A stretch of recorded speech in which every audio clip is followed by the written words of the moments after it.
Son moitos os programas que ten en marcha Amicos en materia de formación laboral, pero, sen dúbida, entre os máis especiais, destaca o Programa Integrado de Emprego dirixido a desempregadas da comarca do Barbanza e o Programa Pioneiras, para fomentar a inclusión de mulleres con discapacidade que residen no rural. A entidade organizou un acto no Auditorio de Ribeira para dar a coñecer estas iniciativas e facer balance do máis positivo, posto que superan as porcentaxes de inserción previstas.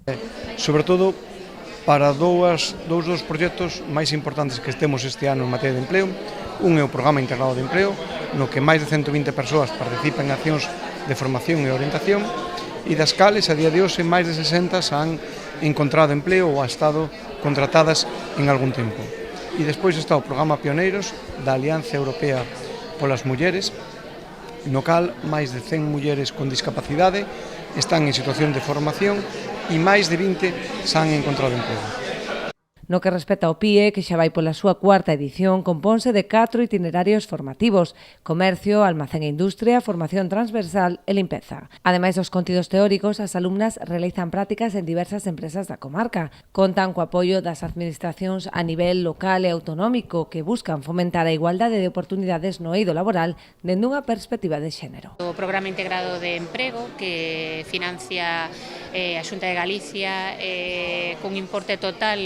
das dúas anualidades de 220.000 euros e que coa financiación queda en 252.000 euros que permiten que un grupo de 100 personas poda acceder a un conxunto de actividades que lle permiten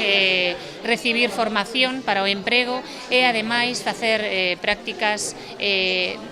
nun sector que logo lles permitirá manterse nun traballo organizado. Son programas que informan, asesoran e axudan para buscar empleo.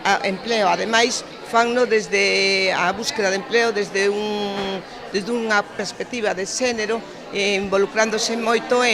sobre todo no colectivo de mulleres que non poden conciliar moitas veces o seu traballo co cuidado dos fillos, incluso co cuidado de persoas maiores que podan ter na casa. Entonces creo que esta é unha oportunidade tamén para que as persoas con baixa cualificación profesional podan acceder a traballos